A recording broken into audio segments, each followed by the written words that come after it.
Seguimos adelante, amigos. Estábamos escuchando muy buenas músicas, y les voy a decir cuál es la autoridad final. ¿Por qué la sola escritura aún importa hoy? ¿Por qué creemos lo que creemos, Andresito? Cada uno tiene miles de creencias acerca de muchos temas y nos basamos a veces en varias fuentes de autoridad para sostener dichas creencias. Desde la perspectiva cristiana, las creencias de mayor trascendencia tienen que ver con Dios y con nuestra salvación. Según la enseñanza bíblica de sola escritura, la única fuente inerrante e infalible para encontrar respuestas a estas preguntas es la escritura. La enseñanza no es popular. Hoy en día sigue levantándose oposición a la autoridad, a las escrituras, y el posmodernismo quiere relativizar toda creencia. Te dice no hay una verdad absoluta y afirman sin notar la ironía. Otros creen que ya decir eso es una verdad absoluta, ¿no? Otros creen que la ciencia prueba que la Biblia está equivocada, y hay algunos que afirman que la tradición oriental no puede orientar mejor que la colección de 66 libros anticuados. También están los que argumentan que las escrituras no valen la pena porque no ven una relevancia inmediata o práctica para sus vidas en las enseñanzas de la Biblia. La doctrina de la sola escritura está siendo más atacada que nunca en este siglo XXI. Entonces vamos a recuperar y afirmar una vez más que un entendimiento sólido de esta doctrina nos dará firmeza en medio de las tormentas y nos ayudará a decidir acerca de asuntos doctrinales y éticos. Por ejemplo, la Reforma Protestante tuvo que ver con dos asuntos primordiales que llevan a la ruptura entre la Iglesia Católica Romana y las iglesias protestantes. Lo primero es la justificación por la fe sola, o se le conoce como sola fide, la cual supone las doctrinas de sola gratia y solus Christus, y las escrituras como la autoridad final para nuestra fe y vida, sola escritura. En términos técnicos hablamos de la justificación por la fe sola como el principio material y la sola escritura como el principio formal de la Reforma. ¿Y qué significan estos términos? Bueno, el principio material es el que tiene que ver con el material del cual está hecho algo, mientras que el principio formal es la estructura que le da forma a un asunto, como el cauce de un río que lleva las aguas por un camino. En el caso de la Reforma, el principio material, acerca de la cual se dividieron la Iglesia romana y la protestante, fue la doctrina de la justificación. La Iglesia católica definió finalmente su postura en el Concilio de Trento en 1547, al explicar que la justificación no solo es el perdón de los pecados, sino también la santificación y la renovación del hombre interior por la voluntaria admisión de la gracia y dones que le siguen. Por su parte, los reformadores la entendían solo como la imputación de la justicia de Cristo al creyente por la fe en él. Lutero llegó a entender, yo no sé si está Andresito por ahí, porque bueno, se nos está disparando algo por debajo. Lutero llegó a entender la justificación por sola fe a través del estudio de las Escrituras, específicamente en los Salmos, Romanos y Gálatas. Él pensó por un tiempo que la Iglesia Católica escucharía sus ideas, pero en una disputa en 1519 con el defensor del catolicismo, Johann Eck, lo llevó a comprobar que eso era imposible. Es más, los argumentos de Eck lo impulsaron a examinar el fondo de su fe. La pregunta que se hacía era, ¿cuál sería su autoridad final? ¿El Papa o las Escrituras? ¿Usted qué me dice, Andresito, si anda por ahí? O creo que no. Creo que se te disparó. Sí, está bien, pero se te disparó algo ahí en la... a menos que se me convenza por el testimonio de la Escritura o por razones evidentes, puesto que no creo que el Papa ni los concilios de la Iglesia Católica Romana, estoy encadenado por los textos de la Escritura que he citado y mi conciencia es una cautiva de la palabra de Dios. No puedo ni quiero retractarme de nada. ¿Esto se lo dijo Martín Lutero a lo que estaban... Valiente, ¿eh? A lo que estaban, claro. Otra expresión temprana de la enseñanza de sola escritura son las 10 conclusiones de Berna en 1528. El resultado de una disputa entre los católicos y los protestantes en Suiza.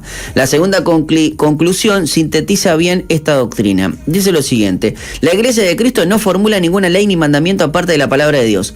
Por tanto, las tradiciones humanas no son obligatorias para nosotros, excepto en la medida en que estén fundamentadas en la palabra de Dios o prescritas en ella.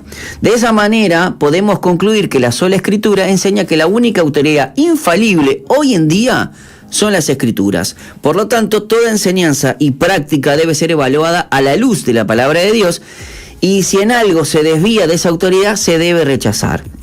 500 años después, este principio formal sigue definiendo las diferencias entre los cristianos evangélicos y los católicos romanos. El Catecismo de la Iglesia Católica resalta que los términos del debate no han cambiado, pues afirma: la Sagrada Escritura es la palabra de Dios en cuanto escrita por inspiración del Espíritu Santo. La tradición recibe la palabra de Dios encomendada por Cristo y el Espíritu Santo a los apóstoles y transmite íntegra a los sucesores para que ellos, iluminados por el Espíritu de verdad, la conserven, la expongan y la difundan fielmente en su predicación. De ahí resulta que la Iglesia, a la cual está confiada la transmisión y la interpretación de la revelación, no saca exclusivamente de la Escritura la certeza de lo revelado, y así las dos se han de recibir y respetar con el mismo espíritu de devoción. ¿Ah? Entonces, al leer estas afirmaciones, la pregunta que surge es esta: ¿qué pasa si la Iglesia se desvía de la enseñanza correcta de la Escritura? Si hay un conflicto entre la Iglesia que enseña y la Escritura, ¿qué se podrá hacer? Bueno, la respuesta a esta teoría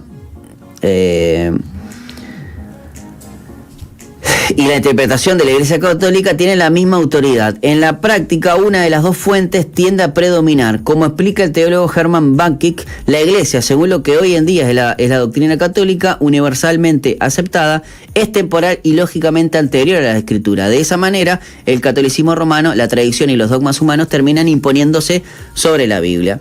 Solo una autoridad puede ser final para determinar una cuestión de fe. De manera amplia, podríamos hablar de varios candidatos que podrían servir como una autoridad final. Por ejemplo, los textos sagrados, la tradición, la razón o la experiencia. En el momento de decir un asunto sobre las creencias, queda patente cuál es nuestra máxima autoridad.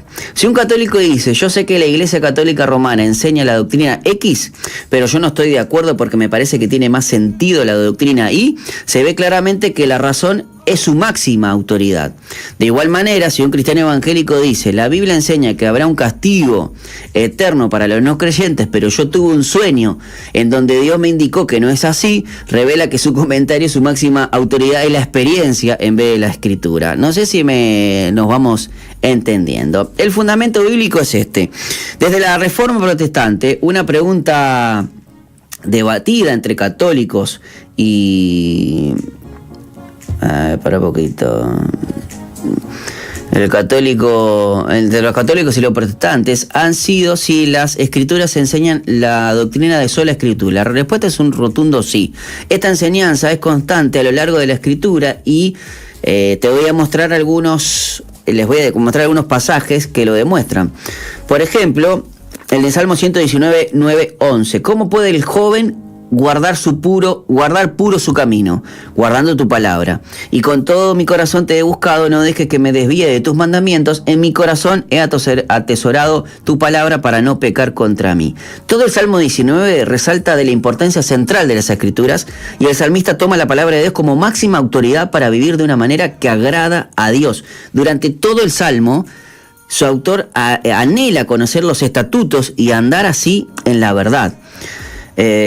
También dicen en Isaías 8, 19, 20: y cuando les digan: consulten a los adivinos y a los espiritistas que susurrarán y murmurarán, digan: ¿no debe un pueblo consultar a su Dios? ¿Acaso consultará a los muertos por los vivos? A la ley y al testimonio.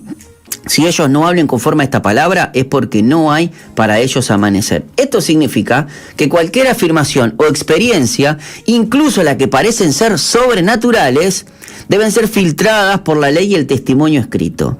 El apóstol Pablo también indica que la autoridad final es la Escritura. En su última carta a Timoteo, escribió: desde la niñez has sabido las Escrituras, las cuales te pueden dar la sabiduría que lleva a la salvación mediante la fe en Cristo Jesús. Toda Escritura es inspirada por Dios y útil para enseñar, para reprender, para corregir, para instruir en justicia, a fin de que el hombre de Dios sea perfecto, equipado para toda buena obra. La palabra traducida como inspirada por Dios indica el origen divino de la Escritura, y dado que Dios no miente, su palabra inspirada tiene que ser verdadera y por lo tanto nuestra autoridad final. Juan Calvino lo expresa bien al decir que le debemos a la Escritura la misma reverencia que le debemos a Dios, porque ha procedido solo de Él.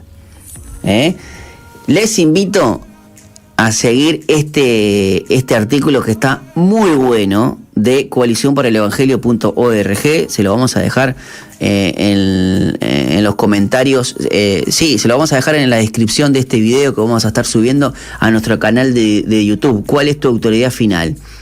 Porque sola Escritura aún importa hoy.